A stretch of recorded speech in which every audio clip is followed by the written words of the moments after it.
السلام علیکم ورحمۃ اللہ وبرکاتہ۔ پیام رمضان۔ ہم نے اس قرآن کو شب قدر میں نازل کرنا شروع کیا، اور تمہیں کیا معلوم کہ شب قدر کیا ہے؟ شب قدر 1000 مہینے سے بہتر ہے۔ اس میں فرشتے اور روح القدس ہر کام کے انتظام کے لیے اپنے پروردگار کے حکم سے اترتے ہیں۔ یہ رات طلوع فجر تک امن و سلامتی ہے۔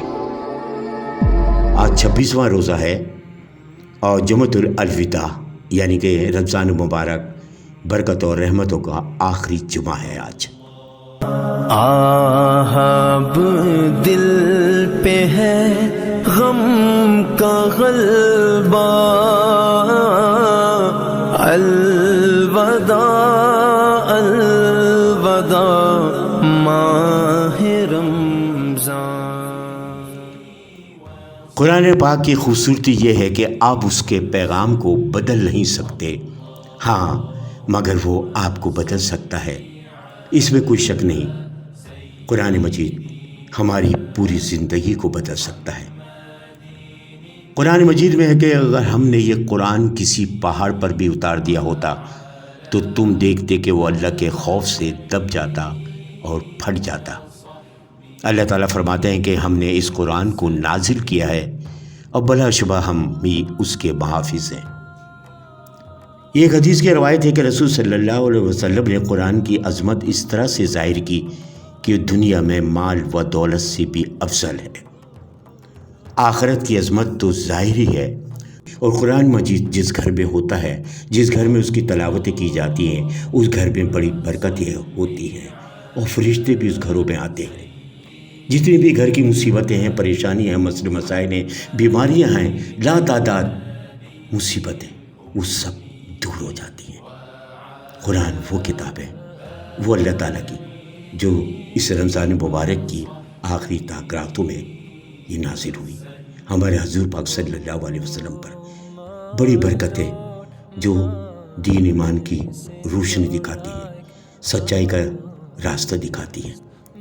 رسول صلی اللہ علیہ وسلم نے ارشاد فرمایا، قرآن مجید کو اس وقت تک پڑھو جب تک تمہارا دل اور زبان ایک دوسرے کے مطابق ہو، اور جب دل اور زبان میں اختلاف گھبراہٹ ہو جائے تو اس وقت پڑھنا چھوڑ دو۔ یعنی جب دل میں اکتاہٹ پیدا ہو جائے تو قرآن مجید کو نہیں پڑھنا چاہیے، بعد میں آرام کر کے کسی دوسرے وقت میں پڑھ لینا چاہیے۔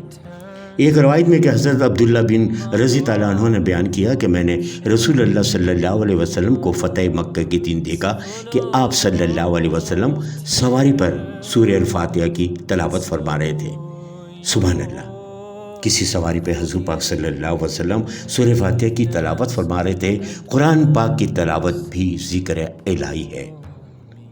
قرآن مجید کی آیت میں ہے، وہ لوگ جو اللہ کا ذکر کرتے ہیں، کھڑے ہوئے، بیٹھے ہوئے، ٹیک لگائے ہوئے یا کروٹوں کے بل لیٹے ہوئے ہوں، مگر ادب کے ساتھ، یقیناً سواری پر بھی ہو، ذکر الہی، تلاوت قرآن پاک کرنا سب جائز ہے، لیکن پاک صاف ہونا چاہیے اور ادب کے لحاظ سے۔ ایک حدیث کے روایت میں ہے کہ حضرت عبداللہ بن مسعود رضی تعالیٰ عنہ نے کہا کہ مجھ سے رسول اللہ صلی اللہ علیہ وسلم نے فرمایا، مجھے قرآن مجید پڑھ کر سناؤ۔ میں نے عرض کیا، یا رسول اللہ، میں آپ صلی اللہ علیہ وسلم کو پڑھ کے سناؤں؟ آپ پر تو خود یہ قرآن مجید نازل ہوا ہے۔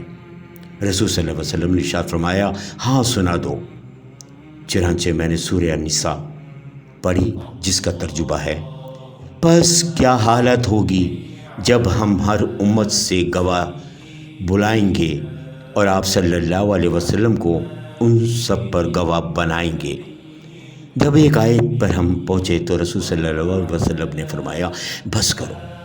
میں نے آپ صلی اللہ علیہ وسلم کی طرف دیکھا تو آپ کی آنکھوں سے آنسو جاری تھے، شاید قیامت کا منظر آنکھوں میں سما گیا، جس سے آپ کی آنکھیں رنجیدہ ہو گئیں اور آپ کی آنکھیں بھیگی ہوئی تھیں۔ یاد رکھیے، قرآن پاک کا پڑھنا اور قرآن کا سننا بھی ثواب ہے۔ آج سحری کا وقت ہے 5:02 اور افطاری کا وقت ہے 6:50۔ باہر ممالک میں رہنے والے اپنے وقت کے مطابق سحری اور افطاری کریں۔ آج جمعۃ الوداع ہے، آخری جمعہ۔ خوب گڑ گڑا کے دعائیں مانگیں کیونکہ رمضان کا یہ آخری جمعہ ہے۔ اے اللہ ہمیں دنیا اور آخرت کی تمام بھلائیوں کو عطا فرما۔ یا اللہ اس مبارک دن کے صدقے ہم سب کے صغیرہ اور کبیرہ گناہوں کو معاف فرما دیں۔ دعاؤں میں آپ ہمیں ضرور یاد رکھیے گا۔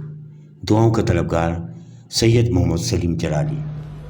اب دل پہ ہے غم کا غلبہ،